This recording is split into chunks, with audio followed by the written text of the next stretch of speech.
네, 오늘 읽었던 본문 귀신 들린 사람 이야기가 나와 있습니다. 여러분, 사람이 귀신 들릴 수 있다는 거 알고 계십니까? 저는 그런 사람 봤습니다. 우리 옛날에 다니던 교회에서 학생의 수련회만 하면 한 번씩 그런 일이 있었어요. 제가 직접 내 눈앞에서도 사람이 귀신 들려가지고 막 이상한 소리 내고 막 뒹굴고 하는 그런 모습도 직접 봤고요.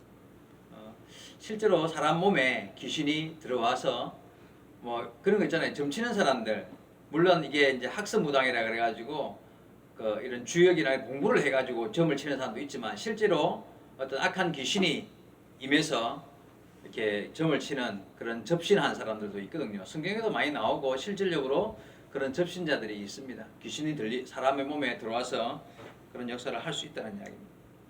본문에 보니까 예수님께서 갈릴리 호수를 건너서 그라사인의 지방에 가셨을 때에 그 마을에 한 귀신 들린 자가 있었습니다. 예수님이 거기 도착하자마자 그가 달려 나왔습니다. 근데 그의 모습이 오늘 본문에 이렇게 나와 있습니다. 3절 이하에 보면요. 그 사람은 귀신 들린 사람 이야기합니다. 무덤 사이에 거처하는데 이제는 아무도 그를 쇠사슬로도 맬 수 없게 되었으니 이는 여러 번 고랑과 쇠사슬에 매었어도 쇠사슬을 끊고 고랑을 깨뜨렸음이로라. 그리하여 아무도 그를 제어할 힘이 없는지라 밤낮 무덤 사이에서나 산에서나 늘 소리를 지르며 돌로 자기 몸을 해치고 있었더라. 자, 이 사람한테 귀신이 들렸는데 이 사람이 귀신이요, 이 보통이 아닌 것 같아요. 보니까 이 9절에 보니까 군대라, 자기 몸에 들어있는 귀신이 레기온이라 해가지고 이 군대라는 표현이 로마 시대 당시에 한 사단병력쯤 되는 군대의 인원을 말하는 거예요. 수를 말하는 명칭인데 레기온이. 그러니까 이 귀신이 한두 마리가 들어간 게 아니라 최소한 몇천 마리 이상 귀신이 그 사람 한 몸에 들어가 있어서 그 엄청난 힘을, 괴력을 발휘하는 그런 사람이었던 것 같아요. 그래서 쇠사슬에 묶어도 끊어버리고 쇠고랑을 채워도 끊어버리고 깨뜨려버리는 그런 엄청난 힘을 발휘하는 이제 그런 귀신 들린 자였다는 거죠. 누가복음 8장에도 보면 이 똑같은 내용이 나옵니다. 누가복음 8장에 27절 29절에 보니까 이게 나왔어요. 그 사람은 오랫동안 옷을 입지 않으며 집에 거하지도 아니하고 무덤 사이에 거하더라. 귀신이 그를 붙잡음으로 쇠사슬을 고랑을 메었어도 그걸 깨뜨려버리고, 자, 이런 내용들이 똑같은 내용들이 이렇게 나와 있습니다. 자, 요약하면 이랬습니다. 그가 귀신이 들렸는데 군대 귀신이 들려가지고 한두 마리가 아니라 그냥 막 여러 마리의 귀신들이 그 안에 들어가가지고 그 사람을 괴롭게 했습니다. 오랫동안 막 그냥 옷을 벗고 다니는 거예요. 밖으로 홀딱 벗고 뛰어나가서 무덤 사이에 밤낮으로 거했다. 집에도 안 들어가고, 그 귀신 들리면 춥지도 않은지 덥지도 않은지 모르지만 어쨌든 무덤 사이에 거하면서 사람들이 아무리 억제하려고 해도 억제도 안 되고 그냥 묶어도 다 끊어버리고 자기 몸에 상처를 내고, 그죠? 아까 나와 있어, 그죠? 그냥 날카로운 걸로 자기 몸을 긁어서 피를 철철 흘리면서 산으로 들로 뛰어다니면서 소리를 지르고 다니는 사람이었다. 참 미쳐도 조금 아주 험하게 미친 사람이에요. 그래서 이런 사람 만나면 얼마나 두려울까요? 길 가다가 옷도 하나도 안 입고 막 뛰어다니면서 소리를 지르고 막 몸에 피를 철철 흘리면서 막 뛰어와봐요. 눈이 막 광기가 막 서려가지고, 야, 이렇게 미친 귀신 들린 미친 사람이었단 말이에요.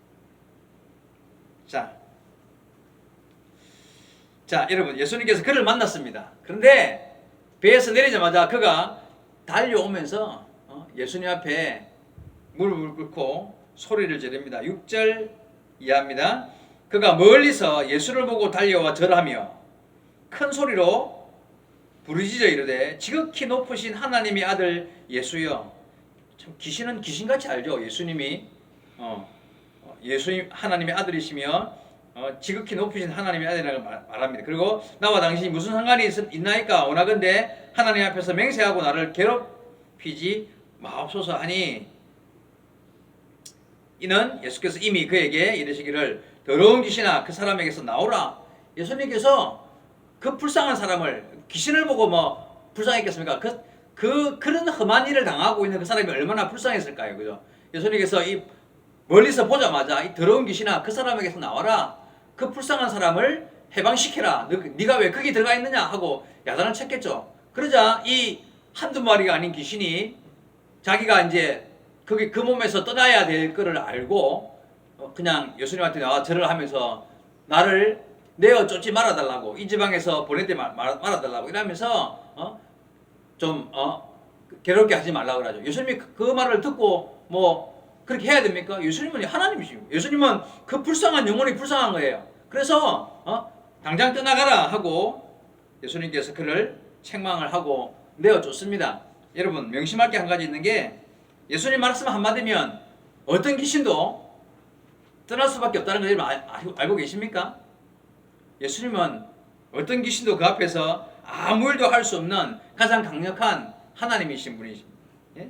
귀신 무서워할 필요 없어요. 제가 어릴 때가 아니라 수른이 수엘이 어릴 때 날마다 나한테 했던 이야기가 귀신이 있어요. 귀신 이야기 해주세요. 뭐 귀신 호랑이 사자는 안 무서워하는데 귀신은 무서워. 이유가 뭘 같아요? 이유.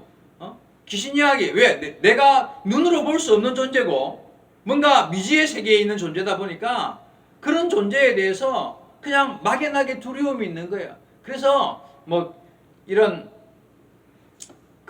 보이지 않는 존재 그러나 뭔가 강력한 힘을 발휘하는 그런 존재. 그래서 귀신을 두려워하는 거예요, 사람들은. 근데 오늘 본문 말씀 잘 기억해야 돼요. 예수님의 이름 앞에 귀신은 진짜 아무 힘도 쓸 수 없는 존재라는 사실을 우리 기억해야 됩니다.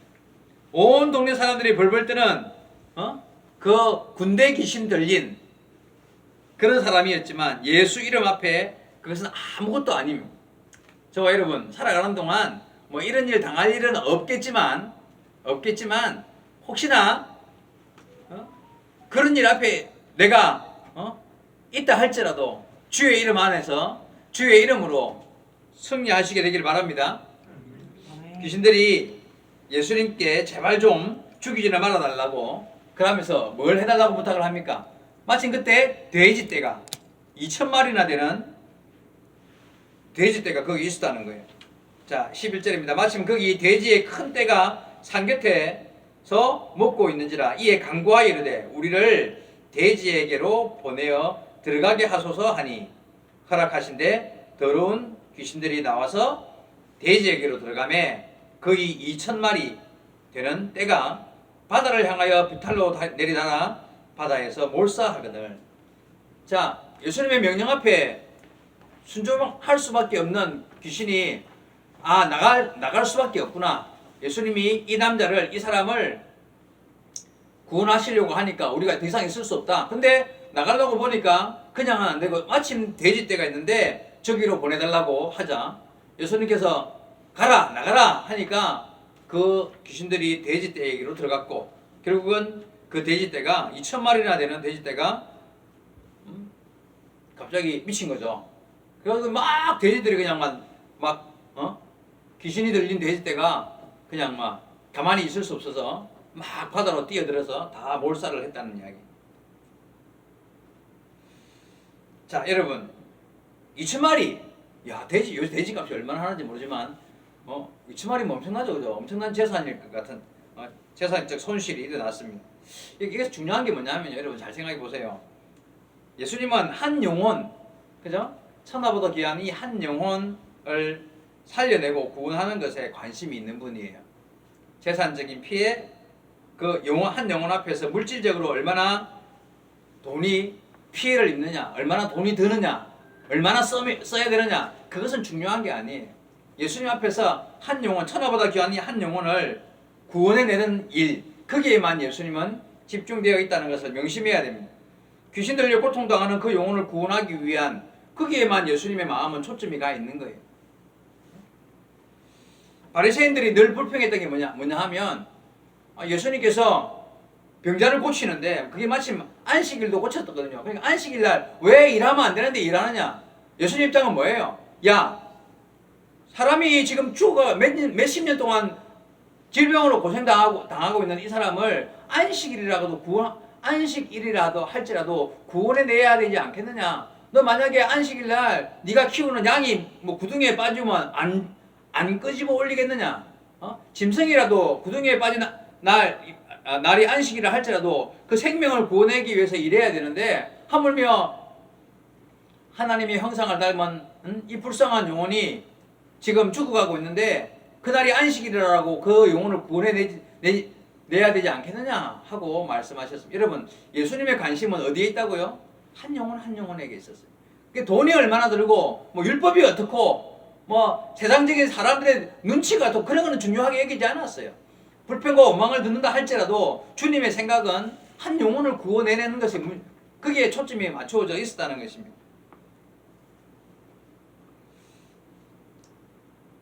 그런데 사람들은 달랐죠. 사람들의 생각은요, 예수님과 달랐습니다. 14절 이해합니다. 치던 자들이 도망하여 읍내와 여러 마을에 말하니 사람들이 어떻게 되었는지를 보러 와서 예수께 이르러 그 귀신 들렸던 자, 곧 군대 귀신 집혔던 자가 옷을 입고 정신이 온전하여 앉은 것을 보고 두려워하더라. 이에 귀신 들렸던 자가 당한 것과 대지의 일을 본 자들이 그들에게 알림해 그들이 예수께 그 지방에서 떠나가시기를 강구하더라. 사람들은 왜 예수님을 떠나가라고 말했을까요? 와보니까 그 엄청난 귀신 들렸던 그 사람이 옷을 제대로 이제 입고, 귀신이 떠나가서 옷을 입고 정신을 차리고 그 예수 앞에 앉아 있는 모습을 봤어요. 근데 이야기를 들어보니까 돼지떼가 2천마리나 되는 이 돼지떼가 다 몰살을 했다는 거예요. 누구 때문에? 예수님이 뭘 어떻게 하더니만 그 귀신들이 떠나더니만 돼지떼에 몰려들어가지고 그냥 몰살했지. 이러니까는 거기 돼지떼들의 주인인지 모르지만 와가지고는 우리한테 이렇게 큰 피해를 입히다니. 돈 문제예요, 돈 문제 지금. 우리한테 이렇게 큰 피해를 입히고, 이 사람이 여기 있으면 또 우리에게 어떤 피해를 입힐지 모른단 말이에요.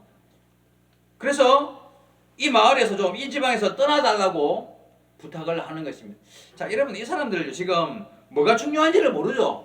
예? 지금 놀라운 기적, 정말 한 영혼이 구원받는, 그리고 그 엄청난 귀신을 내어 쫓고 생명이 구원받는 그런 기적이 눈앞에 있음에도 불구하고 내가 손해 입은 거에 관심이 있는 거예요.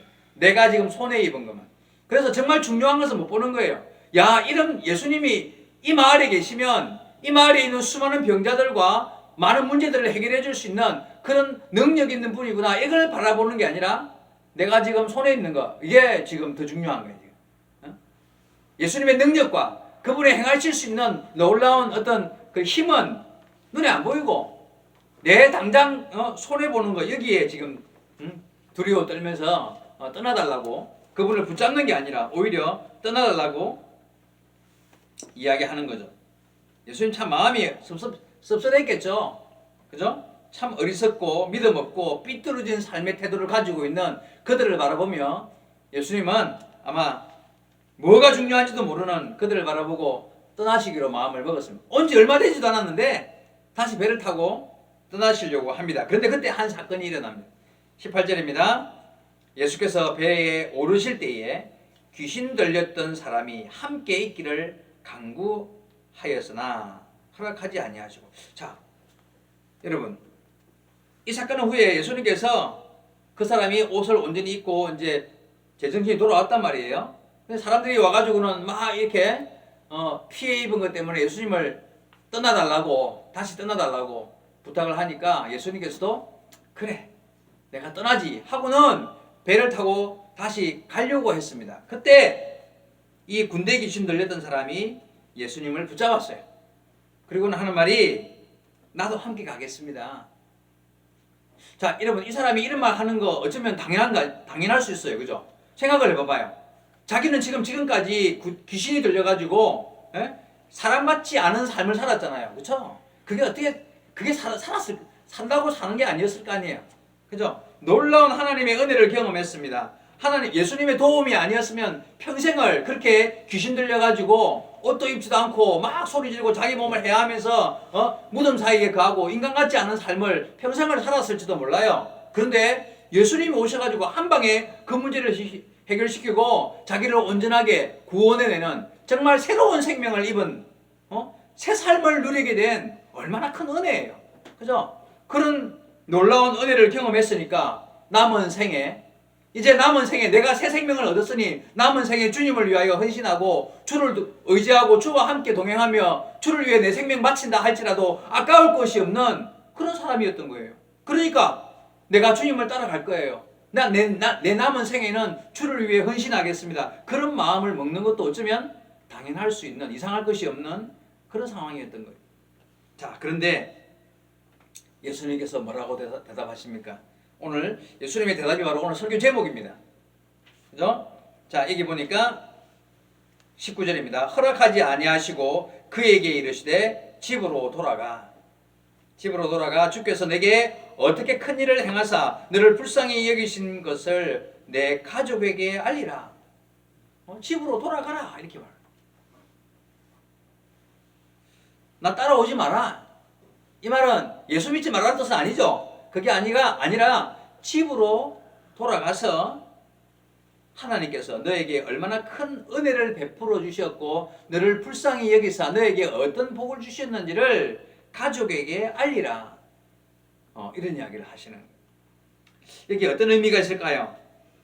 여러분 생각해 봅시다. 그는 돌아가야 할 집이 있습니다. 그죠? 가족이 있다는 이야기겠죠? 가족이 있습니다. 나이가 얼마나 든 사람인지는 모르지만 만약에 아직 어린 나이였더만 20살 이하, 요즘으로 말하면 아직 결혼 안 한 사람이라면 부모님이 계시겠죠. 형제나 동생 이렇게 가족이 또 있을 수 있어요. 만약에 결혼한 사람이라면 결혼했다 하더라도 가족이 있을 수 있고, 그리고 결혼했다면 아내가 있을 수 있고요. 또 자식들이 있을 수 있잖아요. 그죠? 여러분 이 생각 하셔야 돼요. 그래서 그에게 예수님은 아셨겠죠. 야, 너 집으로 돌아가라. 가족에게로 돌아가라. 부모에게로 돌아가라. 내 아내와 자식들에게로, 내 가정으로 돌아가라고 말씀하셨다는 이야기예요. 내 부모와 형제에게로 돌아가라고 말씀하셨다는 거예요. 여러분 지금까지 그 가족의 입장을 생각해 봅시다. 어땠을까요? 갑자기 아들이, 성인이 된 아들이 말이에요. 성인이 된 아들이 어느 날 미쳤어요. 부모 입장이 어땠을까요? 아니면 멀쩡하던 아버지가, 남편이 갑자기 귀신 들려서 미쳤어요. 옷을 홀딱 벗고는 막 밖으로 뛰쳐나가려고 그래. 처음에는 서로 막 붙잡고 말리고 옷을 입히고 했겠죠. 부모 형제들 불러가지고 같이 막 이렇게 붙잡았어요. 근데 힘이 점점 세지면서 이제 규제가 안 되는 거야. 그래가지고 옆집에 있는 사람들 좀 불러서 도와달라고 했다가 나중에는 동네에서 힘센 남자들 좀 불러갖고 어떻게 좀 억제를 해보고 막 묶기도 하고, 처음에는 막 그냥 막 끈 같은 걸로 묶었다가 막 풀어버리니까 나는 나중에는 막 쇠사슬을 갖다 끌고 메고 이랬겠죠. 그죠? 처음부터 쇠사슬이었겠습니까? 그동안에요, 온갖 힘을 다해서 가족이 먼저 해보려고 하고, 막 형제들 좀, 그래도 부끄러우니까 옷도 안 입고 막 그러니까, 부끄러우니까 어떻게 가족들, 형제 자매들, 가까운 이웃들, 안 되니까 뭐, 동네에 힘센 사람들 불러가지고 해도 안 되는 거예요. 그랬겠죠. 그죠? 상식적으로.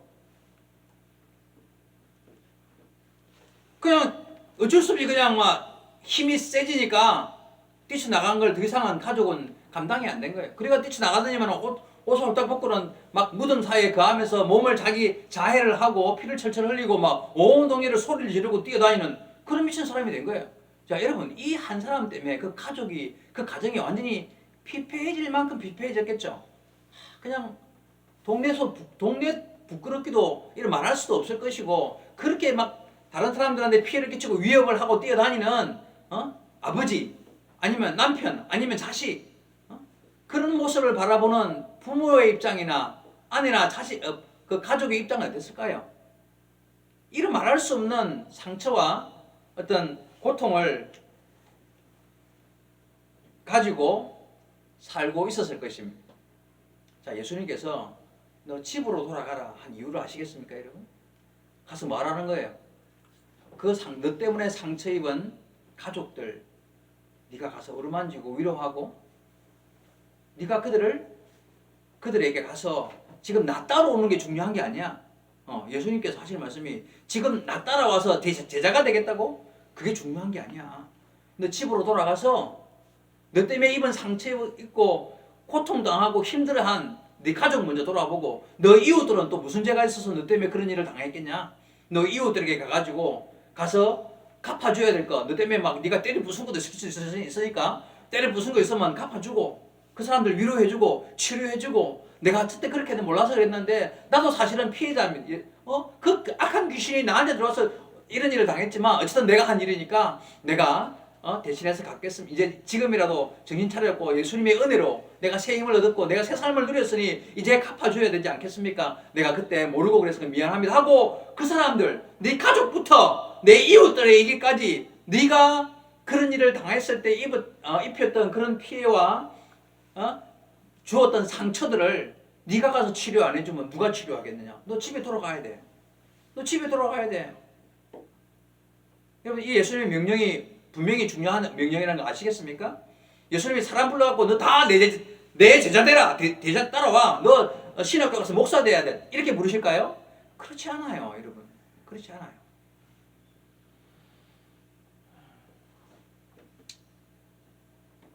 온 동네에서 가장 악명 높은 미친 사람. 그냥 막 길 가다가도 그 사람 소리만 들리면 그냥 막 애들이 다 숨어버려야 돼. 그죠? 엄청난 피해를 끼치며 온 동네를 휘젓고 다녔을 그 사람. 그가 정신을 차리고 하나님의 은혜로 새 힘을 얻었을 때 주님은 나를 따라오라고 하지 않았습니다. 나를 따라오지 말고 너 집으로 돌아가라 이렇게 말씀하셨습니다.